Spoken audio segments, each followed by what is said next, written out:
નમસ્કાર પ્રણામ મિત્રો, જય માતાજી, જય શ્રી કૃષ્ણ। મિત્રો, આજની વાર્તા કંઈક અલગ છે અને સસ્પેન્સથી ભરપૂર વાર્તા છે કે તમને અંત સુધી સાંભળવામાં જકડી રાખે તેવી છે।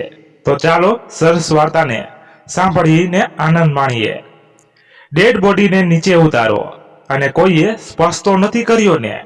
ના સર, પ્રીતિએ જવાબ આપ્યો। એક એક ખૂણો બરાબર ચેક કરજો। ઇન્વેસ્ટિગેશન ઓફિસર પોતાના સહકર્મી અને પોતાના હાથ નીચે કામ કરતા લોકોને આદત મુજબ ઓર્ડર આપ્યો અને બધા કામે વળગી ગયા। સર, શું થયું? દામલે, સર, આ સુસાઇડ નોટ। આઈ ઓ મી પાટીલ જોરથી નોટ વાંચવાની શરૂ કરી। હું મિલાપ મારી જિંદગી ટૂંકાવું છું અને એના માટે માત્ર હું જ જવાબદાર છું, બીજું કોઈ નહીં। કોઈના પર કોઈ આક્ષેપ ન લગાવતા એ સ્પષ્ટ જણાઈ આવે છે કે આત્મહત્યા છે। બોડીને પોસ્ટમોર્ટમ માટે મોકલી આપો। સર, દેખાય જ છે કે આત્મહત્યા તો પોસ્ટમોર્ટમની શું જરૂર છે? નિકેશભાઈ બોલ્યા। અમારા કામમાં બધા ન નાખશો, અમને અમારું કામ કરવા દો।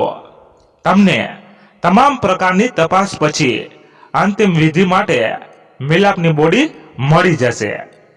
Okay sir. નિકેશભાઈ થોડા નરમ પડ્યા। પોલીસે આગળ તપાસ વધારી। પંખા નીચે સ્ટૂલ આડું પડેલ હતું। રૂમની બારી બંધ હતી। કબાટ બંધ હતું, પણ ચાવી નીચે પડી ગઈ હતી। કબાટ ખોલીને જોયું તો કપડા સિવાય કંઈ જ ન મળ્યું। પલંગની ચાદર વિખરાયેલી હતી। ઘરમાં એકદમ શોકનું વાતાવરણ છવાઈ ગયું હતું। સ્ત્રીઓ રોકડ કરતી હતી। આશીષ અને નિકેશભાઈ પણ થોડા ઢીલા પડ્યા હતા। બધી તપાસ પૂરી થયા બાદ ઇન્વેસ્ટિગેશન મી પાટીલ બહાર આવ્યા। મી પાટીલ, મિલાપે લગભગ 5 દિવસ પહેલા પણ આવો જીવન ટૂંકાવવાનો પ્રયત્ન કર્યો હતો, પણ પ્રીતિ એને જોઈ ગઈ અને એણે તેને સમજાવ્યો હતો, એટલે એ માની ગયો અને બધું નોર્મલ થઈ ગયું હતું। અને આજે ફરી એને જ્યારે ઘરમાં કોઈ નહોતું ત્યારે આશીષે મી પાટીલને જતા જતા કહ્યું। પછી મી પાટીલ માથું હલાવી તેમના માણસોને લઈને નીકળી ગયા। મેઘના બહેને આખી રાત કાંઈ ખાધું પીધું નહીં અને ઘરમાં પણ કાંઈ બનાવ્યું નહીં। પ્રીતિ પણ એના નાના નાના છોકરાને સંભાળવા લાગી ગઈ। હમણાં એ સાસરેથી રિસાઈને પિયર આવી હતી। મયંક હજુ 4 વર્ષનો હતો, એટલે પ્રીતિએ એની સંભાળ રાખવી પડતી હતી। બીજા દિવસે સવારે 11 વાગે પાટીલ સાહેબ આવી પહોંચ્યા। એમણે આવીને નિકેશભાઈને રિપોર્ટ આપ્યો અને આશીષે જોયો તો એમાં આત્મહત્યાની ખાતરી કરેલી હતી। ત્યારબાદ બોડી પરિવારને આપવામાં આવી અને પાટીલ ગાડીમાં બેસી પોલીસ સ્ટેશન પાછા ફર્યા। તે દિવસે સાંજે જ ક્રિયાવિધિ કરવાની હતી। સાંજ પડીએ બધા જ નજીકના સગાવાલા આવી પહોંચ્યા। પ્રીતિનું મન પહેલેથી વ્યાકુળ હતું। ક્રિયામાં કાજલ પણ આવી હતી। એ મિલાપની ગર્લફ્રેન્ડ હતી। બંને 2 વર્ષથી સાથે જ હતા। પરિવારમાં પણ સૌને કાજલ ગમતી હતી। બંનેની સગાઈ કરવાના જ હતા ને ત્યાં મિલાપે આવું પગલું ભર્યું। રડી રડીને કાજલની આંખો સૂજી ગઈ હતી।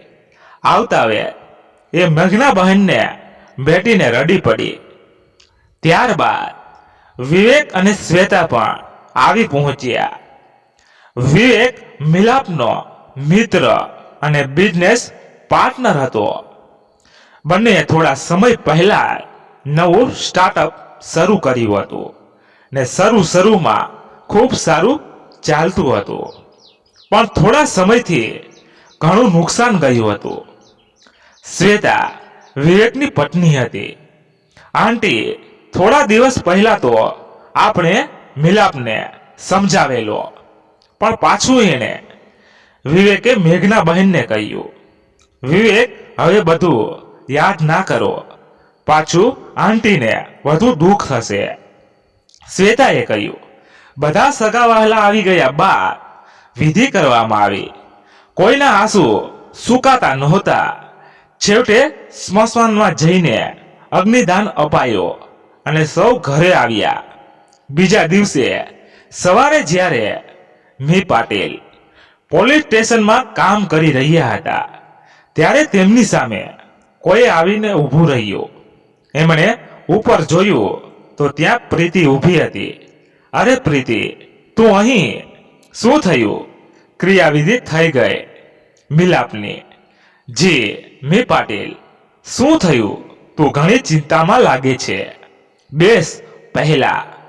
પ્રીતિ ટેબલની સામે બેઠી. હવે બોલ, શું વાત છે? કેમ આટલી મૂંઝાયેલી લાગે છે? બેટા મી પાટીલ, તમે શ્યોર છો કે મિલાપે સુસાઇડ કર્યું છે? આ કેવો પ્રશ્ન છે? હા, એમ જ થયું છે બેટા. તે તારી જાતે જ જોયું ને, અને પોસ્ટમોર્ટમમાં પણ કાંઈ નવું સામે નથી આવ્યું. એનો અર્થ તો એમ જ થયો કે હા સર, સમજુ છું તમારી વાતને, પણ કોણ જાણે મારું મન માનતું નથી કે મિલાપ આવું કરી શકે. કેમ? તો ભૂલે છે બેટા, એના જ હાથે લખેલી સુસાઇડ નોટ પણ મળી છે આપણને. એના જ અક્ષર હતા ને? એ હા, અક્ષર તો એના જ હતા. અને આશીષે કહ્યું હતું કે મિલાપે થોડા દિવસ પહેલા પણ આવો પ્રયત્ન કર્યો હતો. હા મી પાટીલ, હા, એટલે જ મને કંઈક અજીબ લાગે છે.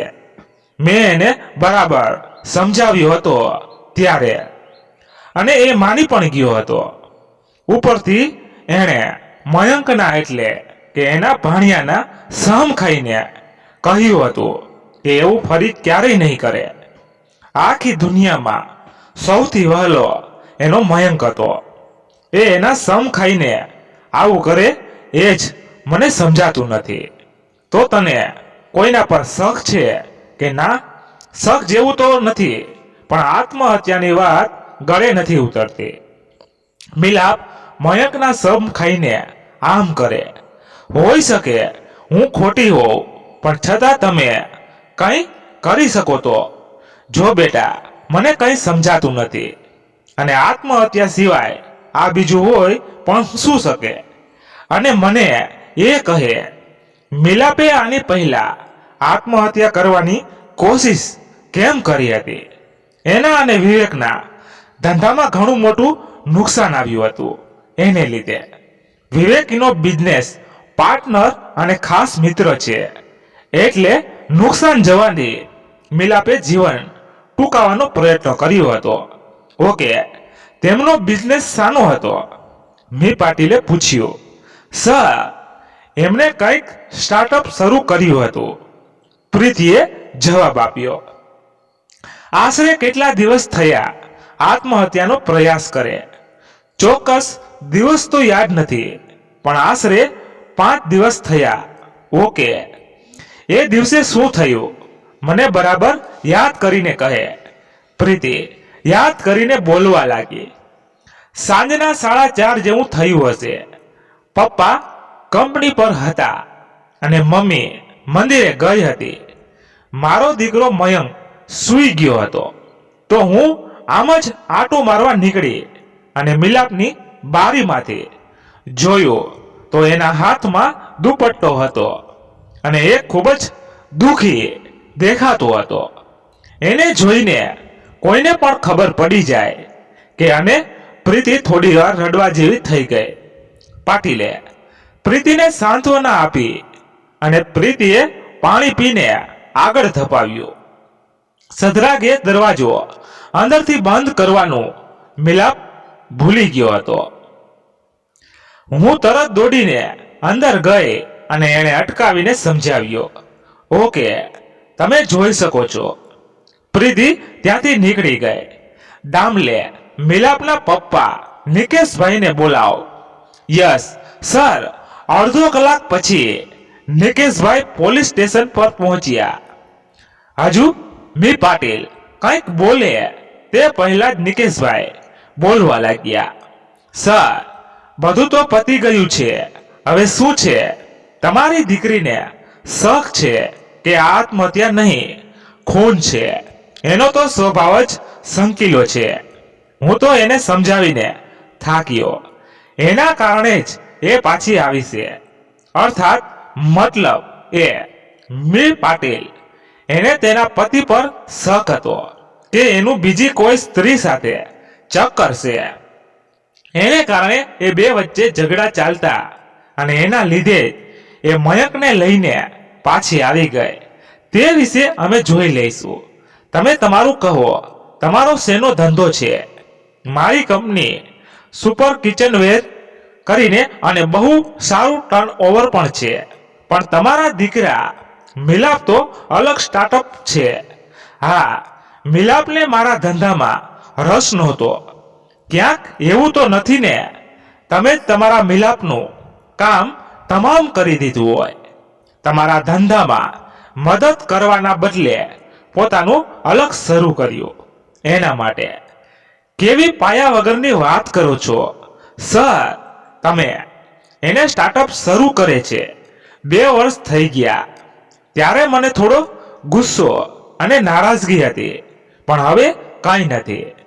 ત્યારે મેં એને ઘણું સમજાવ્યું કે ધંધામાં લાગી જા, ઘણો ફાયદો છે, પણ તે ન માન્યો।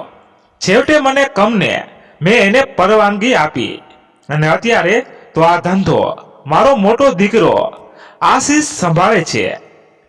તમને ગુસ્સો બહુ જલ્દી આવે છે સર, મને ગુસ્સો જલ્દી આવે છે, પણ એના માટે હું મારા દીકરાને મારી નાખું?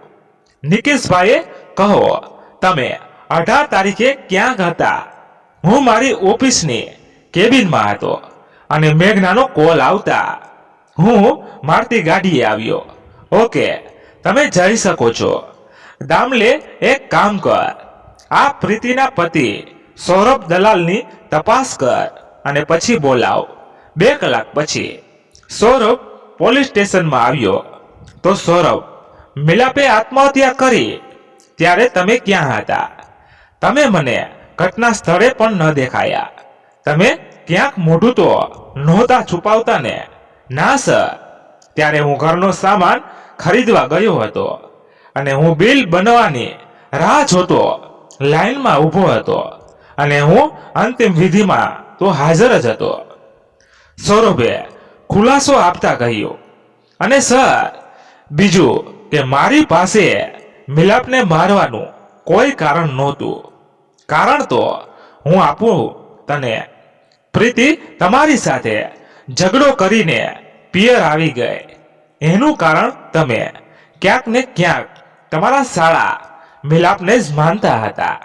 એ તમને 2-3 વખત અલગ અલગ છોકરી જોડે જોઈ ગયો હતો અને પછી જ પ્રીતિએ નજર રાખવાનું શરૂ કર્યું અને તમારી વાત છૂટાછેડા સુધી પહોંચી ગઈ।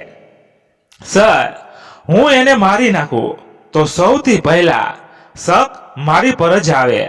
સારું સૌરભ, તું જઈ શકે છે। પાટીલે પ્રીતિ પાસેથી લોકોનું લિસ્ટ કઢાવ્યું હતું કે જે લોકો સાથે મિલાપના નજીકના સંબંધો હતા। આગળનું નામ વિવેક અને શ્વેતાનું હતું।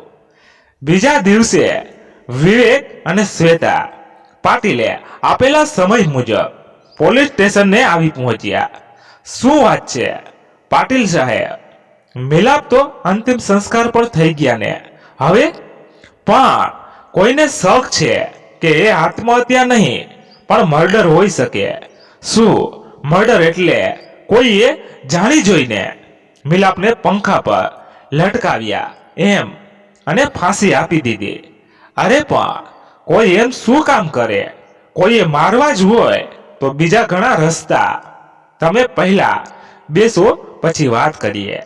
પાટીલે શ્વેતાને વચ્ચેથી કાપતા કહ્યું, તો કહો, કેટલા વર્ષોથી જાણો છો તમે મિલાપને?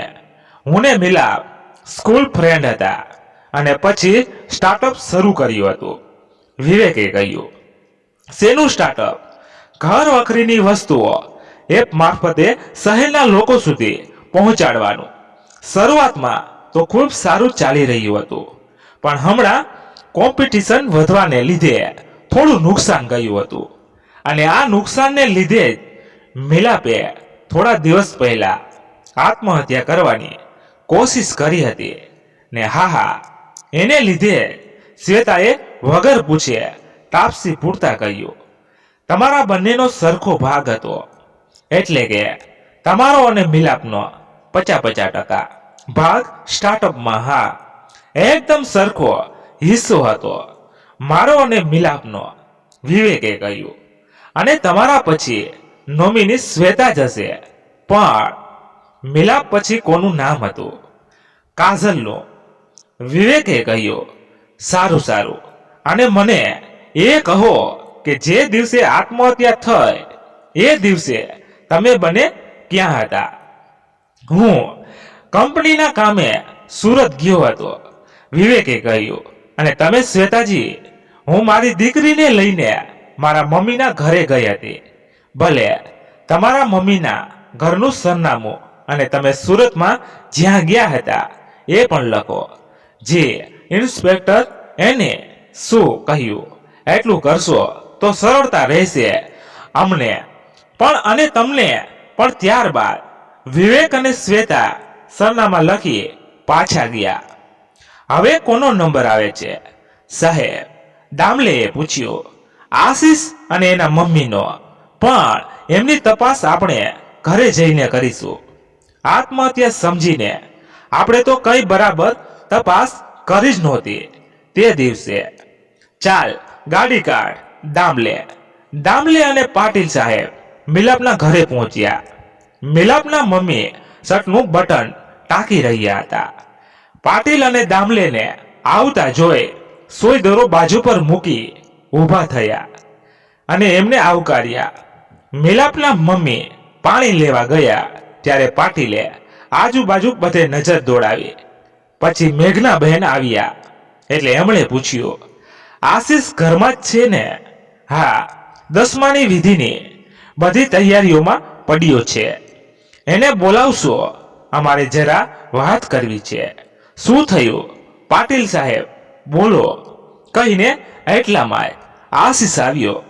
તમે બેસો અહીં. હવે મને જણાવો, તે દિવસે આત્મહત્યા થઈ ત્યારે તમે ક્યાં હતા? જી, હું ઓફિસના કામે બહાર હતો, એટલે મીટિંગમાં હતો. હવે મિલાપ તો પોતાનું અલગ કરતો હતો. પપ્પાની પણ હવે ઉંમર થઈ છે, એટલે બધો ભાર મારા પર જ તો છે. અને કદાચ એ જ વાતના ખટકાને લઈને તમે મિલાપનું what do you mean inspector?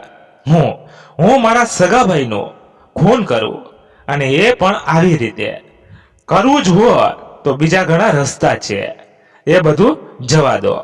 Meghnaben, તમે ક્યાં હતા જ્યારે આ બધું થયું? જી, હું મંદિરે ભજનમાં ગઈ હતી. દર ગુરુવારે અમે બધી સ્ત્રીઓ ભેગી થઈને ભજન કરીએ છીએ. અને પાછી આવી ત્યારે મિલાપે બોલતા મેઘનાબેન રડી પડ્યા. પણ મને એ વાત નથી સમજાતી સાહેબ કે તમે હવે કેમ બધાના બયાનો લઈ રહ્યા છો? મિલાપ તો જુઓ, અમને અમારું કામ ના શીખવો. તમારી જ બહેન પ્રીતિએ શંકા વ્યક્ત કરી છે, એટલે તપાસ તો થશે જ. દામલે અને હું હવે તલાશી લઈશું, તમે અહીં જ બેસજો, કહીને પાટીલ સાહેબ મેઘનાબહેનના રૂમમાં ગયા. ત્યાં બધું ફંફોડ્યું, પણ એમને કંઈ ખાસ મળ્યું નહીં. પછી પ્રીતિના રૂમમાં તલાશી લેવામાં આવી. ત્યાં એક ચોપડો હતો, જેમાંથી એક પાનું ફાટેલું હતું, અને એ જ કદાચ સુસાઇડ નોટ હશે એમ પાટીલને લાગ્યું. એને ચોપડો સાથે લઈ લીધો. ત્યારબાદ બંને મિલાપના રૂમમાં ગયા, જ્યાં એણે ફાંસો ખાધો હતો. ત્યાં તિજોરી હતી, એમાં તપાસ કરી પણ કાંઈ શંકાસ્પદ મળ્યું નહીં. ટેબલ પર કાંસકો પેન સ્ટેન્ડર્ડ હતું, એમાં 2-3 એક સરખી પેનો હતી. એનાથી જ નોટ લખાઈ હોય એમ લાગતું હતું. કેમ કે એક મળતી આવતી હતી. પછી એમને એક કબાટમાં કંગન મળ્યા. બંનેને નવાઈ લાગતા એ લઈને સાથે રાખ્યા. પછી આશીષના રૂમમાં ગયા, પણ ત્યાંથી કંઈ ખાસ મળ્યું નહીં. આ કંગન કોના છે? મિલાપના રૂમમાંથી મળ્યા છે. અરે, એ તો મિલાપ અને કાજલને સગાઈમાં કાજલને ઘર તરફથી આપવાના હતા. પણ મિલાપ જ હવે તો કંઈ વાંધો નહીં, અમે કાજલ પાસે જ જઈશું, હવે અમને આપી દઈશું કહીને પાટીલે કંગન દામલેને આપ્યા. ચાલો હવે અમે રજા લઈએ કહીને તેઓ પાછા જતા હતા.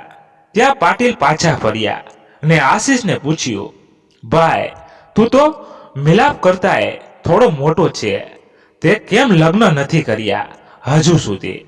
આમ અમસ્તા જ પૂછી રહ્યો છું. અરે સાહેબ, કોઈ ગમવી પણ તો જોઈએ ને, અને સમય આવશે તો આપોઆપ થઈ જશે બધું. પછી પાટીલને દામલે બહાર નીકળ્યા. કાજલને પણ ફોન કરીને બોલાવવામાં આવી. બોલો સાહેબ, હું શું મદદ કરી શકું? મિલાપ અને તમારો સંબંધ કેટલો જૂનો હતો? આમ તો અમે 2 વર્ષથી સાથે હતા. અમારી સગાઈ પણ થવાની હતી થોડા સમયમાં, અને એ સગાઈ નિમિત્તે તમને કંગન આપવાના હતા. જુઓ આ કંગન, જરા પહેરો તો. કાજલે કંગન પહેર્યા, પણ એને ઘણા મોટા પડતા હતા. એ થોડી પાતળી હતી, એટલે પાટીલે કંગન પાછા લીધા અને કહ્યું, કદાચ માપ આપવામાં ભૂલ થઈ હશે. તમે એ દિવસે ક્યાં હતા? જ્યારે હું એ દિવસે સવારે જ હું મિલાપને મળી હતી, પણ ત્યારે મને નહોતું લાગ્યું કે એ આવું પગલું ભરશે. તમે એ દિવસે સવારે જ મળ્યા હતા. પછી ક્યાં ગયો હતો એ વાતની મને ખબર નથી સાહેબ. કાજલ, આ મિલાપના સ્ટાર્ટઅપમાં તો તારો પણ હિસ્સો કહેવાય ને, તો કદાચ તે તો મિલાપને મારવાનો પ્રયત્ન નથી કર્યો ને કે તને ફાયદો થઈ જાય. એટલે આ તમે શું બોલો છો સાહેબ? મેં એવું વિચાર્યું પણ નથી, અને મને વગર કામની આમાં ના ફસાવો. કંઈ વાંધો નહીં, તમે જઈ શકો છો. કાજલ જતી હતી ત્યારે જ પાટીલે પૂછ્યું, આ આશીષ વિશે તમારો શું વિચાર છે? કાજલ, એટલે હું સમજી નહીં સર. એટલે હવે મિલાપ તો રહ્યો નથી, તો આશીષ સાથે તમે? ના સાહેબ, ના, મારો એવો કોઈ વિચાર નથી. તમે કંઈ પણ ના બોલો કહીને કાજલ ફટાફટ બહાર ચાલી ગઈ. પાટીલ, મને કંઈ સમજાતું નથી. સાલું બધું આટલું સીધું કેમનું હોઈ શકે? અને આ કંગન એ શું સાબિત કરે છે? મિલાપ એટલો મૂર્ખ તો ન જ હોય કે પોતાની આટલી થનારી પત્નીના માપનો અંદાજ ના હોય એને. તો પછી શું વાત છે? અચાનક વીજળી વેગે એક વિચાર પાટીલના મગજમાં ત્રાટક્યો.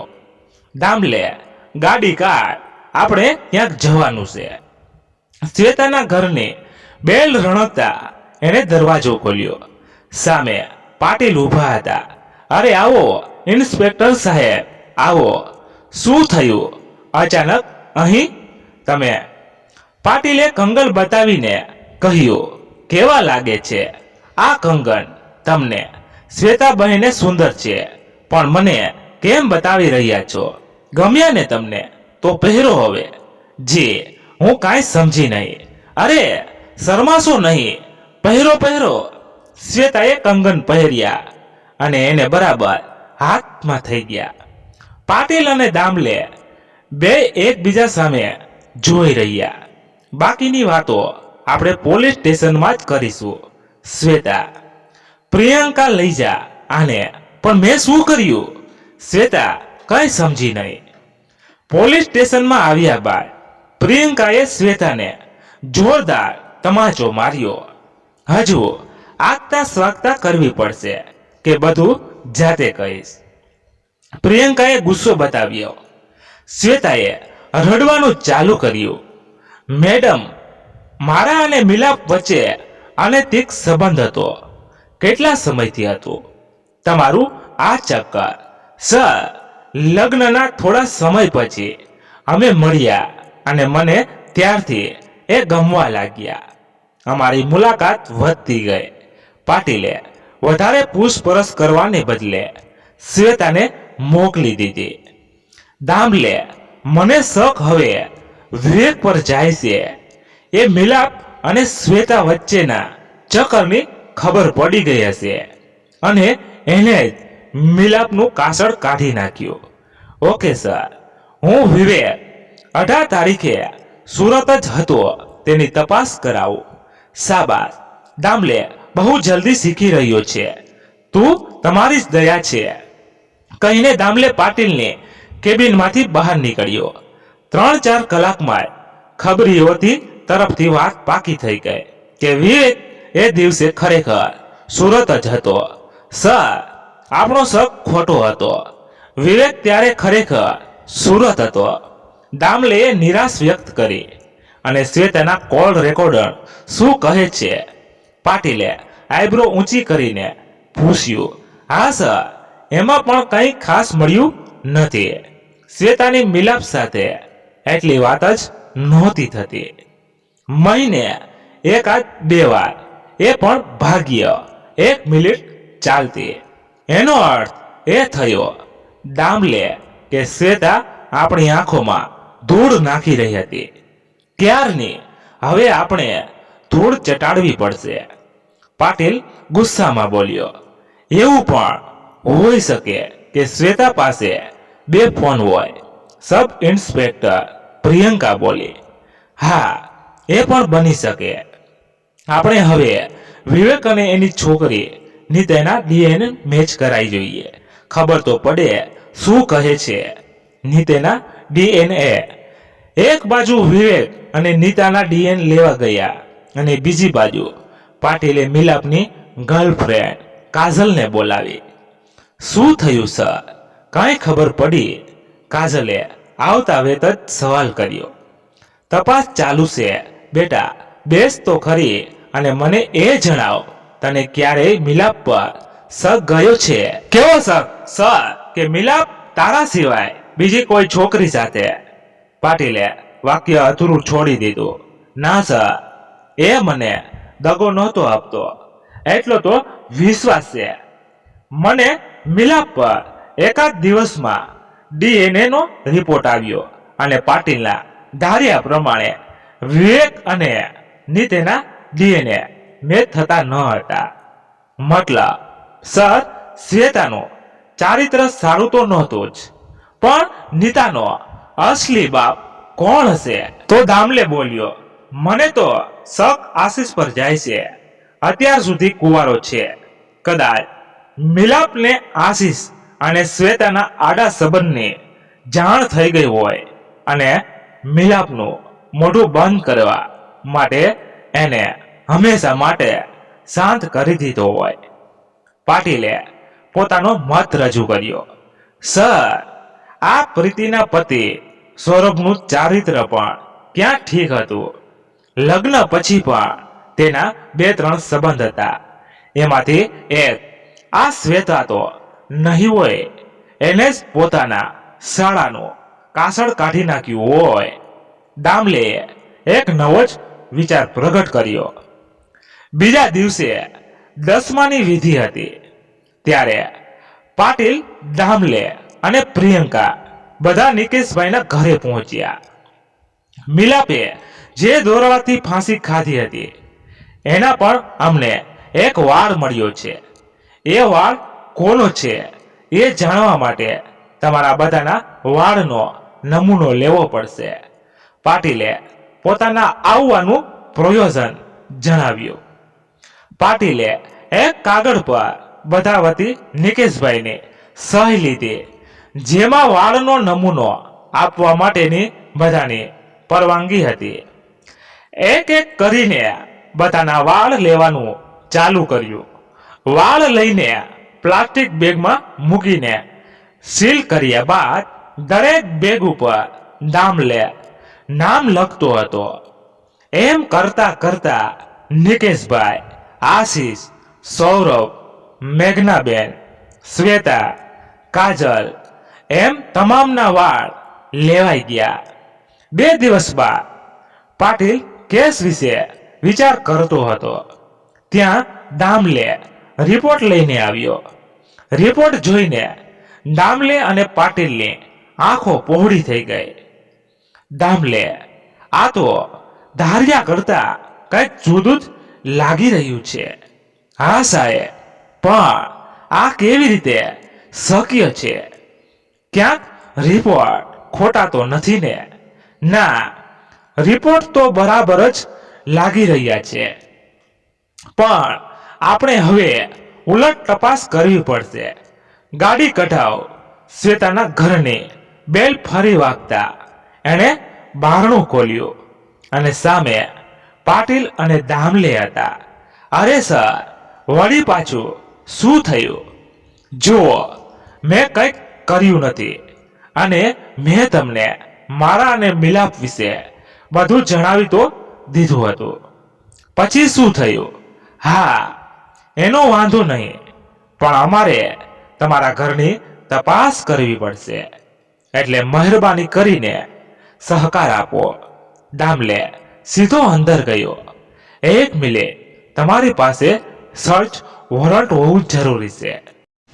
મારા ઘરની તપાસ માટેનું પાટીલે પેટના ખિસ્સામાં હાથ નાખીને એક કાગળ કાઢીને બતાવ્યું. મેડમ, પાટીલ ક્યારેય કાચું નથી કાપતો. જા દામલે, તપાસ કર. શ્વેતા બહેન આશીષ વિશે શું વિચારશે? તમારો કેવો લાગે છે? તમને જવાન છે, બોડી પણ સારી એવી છે અને કમાઈ પણ સારું છે. તમે કહેવા શું માંગો છો? ઇન્સ્પેક્ટર, ના, એટલે કોઈ છોકરી માટે રેફરન્સ અપાઈને એટલે પૂછતો હતો. જુઓ, મને એના વિશે કાંઈ ખબર નથી. સાહેબ, આ ફોન મળ્યો છે શ્વેતા બહેનના લોકરમાંથી, દામલે આવીને કહ્યું. અને એ અને પાટીલ એકબીજા સામે જોઈ મૂસમાં હસ્યા. અરે, આ તો મારો બહુ જૂનો ફોન છે. હમણાં તો આ નવો જ વાપરી રહીશું. કેટલો જૂનો છે એ તો અમે જોઈ લઈશું. બેન, ચાલ દામલે, કહીને બંને નીકળી ગયા. દામલે ફોન ચાલુ કરી બધી ડિટેલ કઢાવ અને હા, પેલી સુસાઇડ નોટ પણ લાવો, મારે કામ છે એનું. થોડા સમય પછી દામલે આવ્યો. એણે બધા કોલ રેકોર્ડ કાઢેલા હતા. એને પાટીલે જોયા અને બરાબર ચકાસ્યા તો એની શંકા સાચી ઠરી. એણે સુસાઇડ નોટ પણ વારવાર જોયા કરી. એક એક અક્ષરને વારાફરતી જોયા કર્યા અને પછી કાંઈક વિચારી પેલું ઘટના સ્થળે મળેલું બટન જોયું. પછી એમણે દામલે પાસે ગાડી કઢાવી અને કીધું કે ચાલ સીધો શ્વેતાના પિયરના ઘરે. બંને ત્યાં જઈને ઇન્કવાયરી કરી તો જાણવા મળ્યું કે શ્વેતા આવી તો હતી પિયર એના બાળકને લઈને, પણ સાંજે થોડા સમય માટે બહાર ગઈ હતી. પછી નિકેશભાઈની ઓફિસમાં પૂછપરછ કરવામાં આવી અને પછી પાટીલે થોડો સમય વિચાર કર્યો અને બંને સીધા નિકેશભાઈના ઘરે પહોંચ્યા. સૌને ફોન કરીને ત્યાં આવવાનું જણાવ્યું હતું. કાજલ, વિવેક, પ્રીતિ, સૌરભ, નિકેશભાઈ, આશીષ, મેઘનાબાઈ, વિકેવ અને શ્વેતા, એમની દીકરી નીતા બધા જ હાજર હતા. આવો પાટીલ સાહેબ, શું વાત છે? શું થયું તમારી તપાસનું? નિકેશભાઈએ પૂછ્યું. આ બધું જ જણાવશું એટલે જ તો આવ્યા છીએ અમે. પહેલા તમે બેસો. સૌ બેઠા હતા અને દામલે અને પાટીલ બે ઊભા હતા. સૌથી પહેલા તો આ દેખીતી આત્મહત્યા એ કોઈ આત્મહત્યા નહીં, પણ સમજી વિચારીને કરવામાં આવેલી હત્યા છે. પ્રીતિ બેટા, તારી શંકા સાચી હતી. શું એટલે મારા દીકરાને કોઈએ જાણી જોઈને? મેઘનાબેન અધરસ શ્વાસે બોલ્યા. પણ આ કેવી રીતે શક્ય છે? મિલાપ જાતે પંખા પર લટક્યો હતો.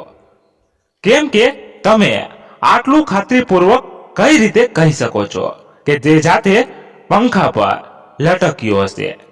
તમે જોયો હતો એને? તમે ત્યાં હતા. અરે આ શું બોલો છો તમે? અમારાથી કોઈ હોત તો તેને બચાવી ના લીધું હોત. નિકેશભાઈ બોલ્યા. અને કોઈ આમ કેમ કરે? મારવા જ હોત તો બીજા ઘણા રસ્તા. વિવેક બોલ્યો. બસ આ જ વિચારવાનું પરિણામ છે કે હત્યા કરનાર વ્યક્તિએ આ માર્ગ પસંદ કર્યો છે. કોઈને પણ જરાય શંકા જાય જ નહીં. અમે પણ પહેલા આને સામાન્ય આત્મહત્યા સમજીને ચાલ્યા જ ગયા હતા ને, પણ જુઓ પાછળથી ખબર પડે છે કે આ મર્ડર છે. કોલ્ડ બ્લડેડ મર્ડર તો કોણ છે? ઇન્સ્પેક્ટર હત્યારો. પ્રીતિએ છેવટે પૂછ્યું. આ હત્યામાં એક પણ નહીં, બબે વ્યક્તિઓ સામેલ છે. પાટીલ બોલવા જતા હતા ત્યાં શ્વેતાની દીકરી નીતા રડવા લાગી. શું નામ છે આ દીકરીનું? નીતાને.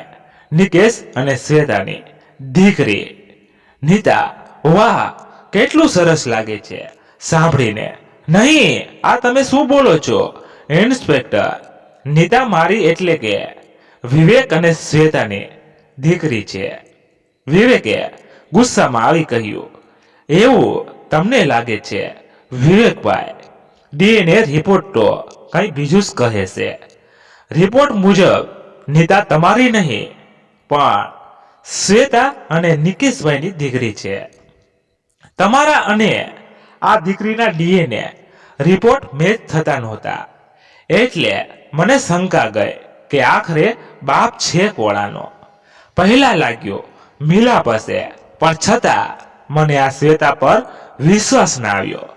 કેમ કે એના અને મિલાપના કોલ રેકોર્ડ મળતા જ નહોતા. બંને વચ્ચે વાત નહોતી થતી બહુ. એટલે મેં બધાના ડીએનએ માટેનું નમૂનો લેવાનું નક્કી કર્યું. એટલે ઘટના સ્થળે વાળ મળ્યા છે એમ ખોટું કહ્યું, અને બધાના 10માની વિધિના દિવસે વાળના નમૂના લઈને ચેક કરાવ્યા તો આ સામે આવ્યું. આ સાંભળીને બધાના હોશ ઉડી ગયા. સૌની આંખો પહોળી થઈ ગઈ. શ્વેતા, આ બધું શું છે? વિવેક બરાડી ઉઠ્યો. શ્વેતા અને નિકેશભાઈ બંને નીચું જોઈ રહ્યા. કેમ કે રિપોર્ટ સામે કઈ બહાનું પણ ચાલી શકે એમ નહોતું. મેઘના બહેન તો એકદમ સૂન મારી ગયા હતા. કઈ બોલતા જ નહોતા. અને આ બંનેએ મળીને જ મિલાપનું ખૂન કર્યું છે. મિલાપના રૂમમાં મળેલા કંગન જે કાજલ નહીં પણ શ્વેતાના માપના હતા. ઘટના સ્થળેથી મળેલું બટન એ જ શર્ટનું બટન હતું. મેઘના બહેન, જે તમે તાકી રહ્યા હતા જ્યારે હું તલાશી લેવા માટે આવ્યો હતો. મેઘના બહેને હકારમાં માથું હલાવ્યું. તે શર્ટ નિકેશભાઈનું જ હતું અને એ જ રાત્રે બટન તૂટ્યું હતું ને પલંગ નીચે જતું રહ્યું હતું. શ્વેતા અને નિકેશભાઈ બંનેનું પોતપોતાના વરણેલા સ્થળેથી બહાર હોવું બધું જ ઈશારો કરે છે કે એ બંને એ જ હત્યા કરી હતી. આ તમે શું બોલો છો? અને જો મિલાપ જોડે કઈ જબરજસ્તી થઈ હોત તો એને બૂમો પાડી હોત. કાંઈક તો કર્યું હોત ને મી પાટીલ. એટલે તમે તમારા ખ્યાલી પુલાવ બનાવવાના બંધ કરો. કમાલની નફટ છોકરી છે તું. શ્વેતા, પોતાના વિશે આટલું બધું સામે આવી ગયા છતાં હજુ માનતી નથી. અને એની બૂમાબૂમ દબાવી દેવા જ તો તમે બે જણા હતા. બાકી તો એક જ વ્યક્તિ કાફી હતી. અને જ્યારે તમને બંનેને શંકા ગઈ કે પ્રીતિએ તપાસ ચાલુ કરાવી છે, ત્યારે તમે બંને સતેજ થઈ ગયા અને નવી યોજના ઘડી કાઢી. તે મારી સામે નાટક કર્યું કે તારું અને મિલાપ વચ્ચે આડા સંબંધો હતા અને એનો તો કોઈ પુરાવો મળે એમ નહોતો, કેમ કે મિલાપ તો મરી ચૂક્યો હતો. અને વળી મિલાપ અને તારા સંબંધોની વાત મજબૂત કરવા નિકેશભાઈએ તારી માટે લાવેલા કંગન મિલાપના રૂમમાં મૂકી દીધા.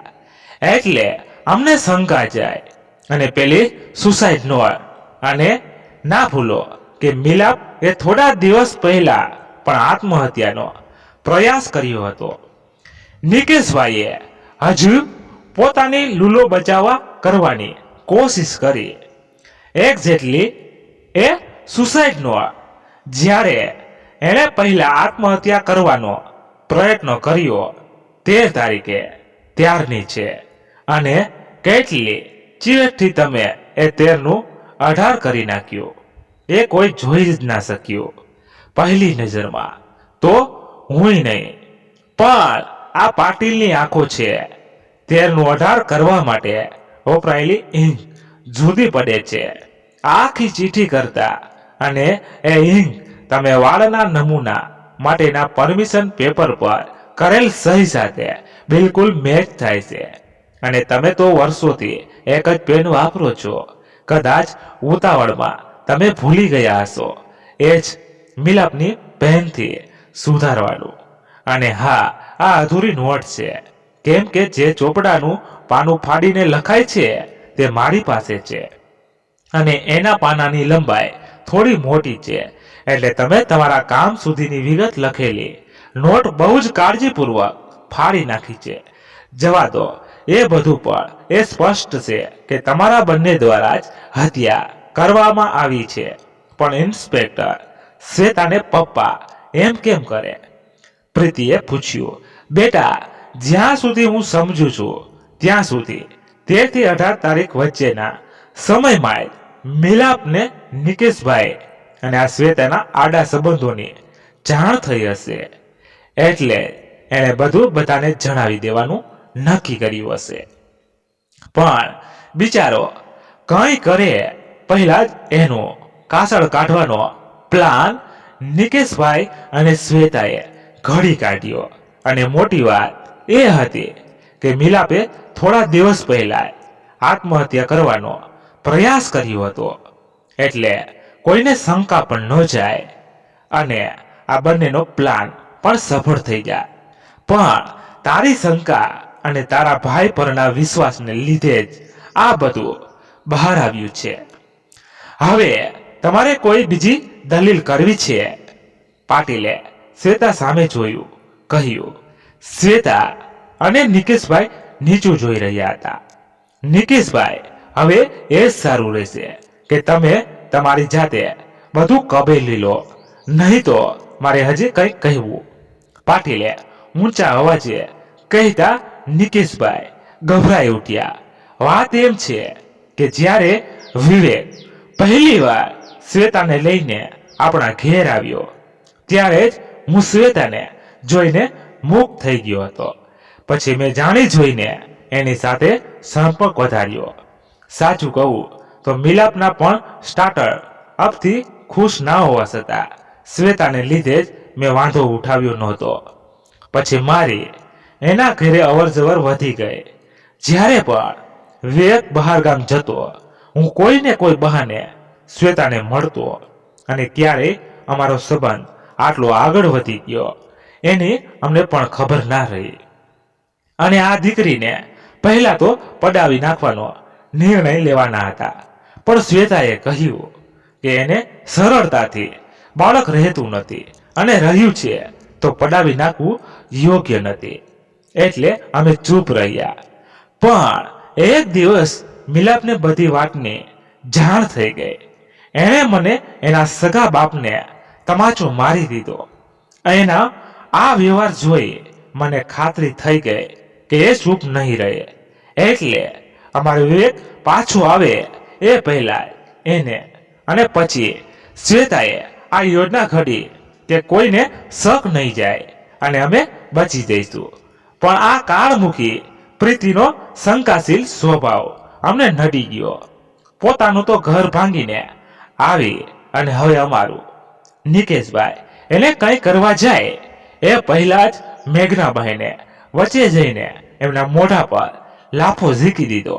ખબરદાર, જો મારી દીકરીને હાથ પણ અડાડ્યો છે તો આ લાફો મને છેતરવા માટે હતો અને મારા દીકરા સાથે જે તમે કર્યું છે એ માટે તો નરકમાં પણ જગ્યા નહીં મળે તમને.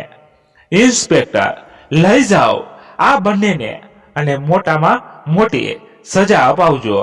અને મમ્મી, તારે હવે પપ્પા સાથે, પ્રીતિએ ખચકાટ સાથે કહ્યું. એક દગાબાજ જોડે તો કદાચ જીવી લે, પણ મારા દીકરાના હત્યારા સાથે નહીં જીવી શકું. છૂટાછેડા જ યોગ્ય છે. તમે લઈ જાઓ સાહેબ આ બંનેને મારી આંખોથી સામેથી. ઇન્સ્પેક્ટર બંનેને લઈને ચાલ્યા ગયા અને મેઘનાબાઈ મિલપના ફોટા સામે જોઈ રહ્યા હતા અને એમના ખોળામાં મયંક બેઠો હતો. મિત્રો, અહીંયા આ વાર્તા પૂર્ણ થઈ. તમને કેવી લાગી અને તમારે શું કહેવું છે વાર્તા વિશે તે કોમેન્ટ બોક્સમાં જરૂરથી જણાવજો. અને પસંદ આવી હોય તો એક લાઈક કરજો અને તમારા મિત્રોને વધુમાં વધુ શેર કરજો. ધન્યવાદ. ચાલો, તમારે હવે આગળની કેવી કહાની સાંભળવા માંગો છો એ અમને કોમેન્ટમાં જણાવજો. તો ચાલો ફરી મળીએ એક સરસ મજાની નવી વાર્તા સાથે. ત્યાં સુધી બધા તમારા પરિવાર સાથે મસ્ત રહો, તંદુરસ્ત રહો. જય માતાજી, જય દ્વારકાધીશ. હર હર મહાદેવ મહાદેવ મહાદેવ. જય શ્રી રામ, જય બજરંગ બલી. અને મિત્રો, અમારાથી કોઈ પણ જાતની કંઈ પણ ભૂલ હોય તો પણ ચોક્કસ તમે કમેન્ટ કરીને અમને જણાવી શકો છો. Thank you.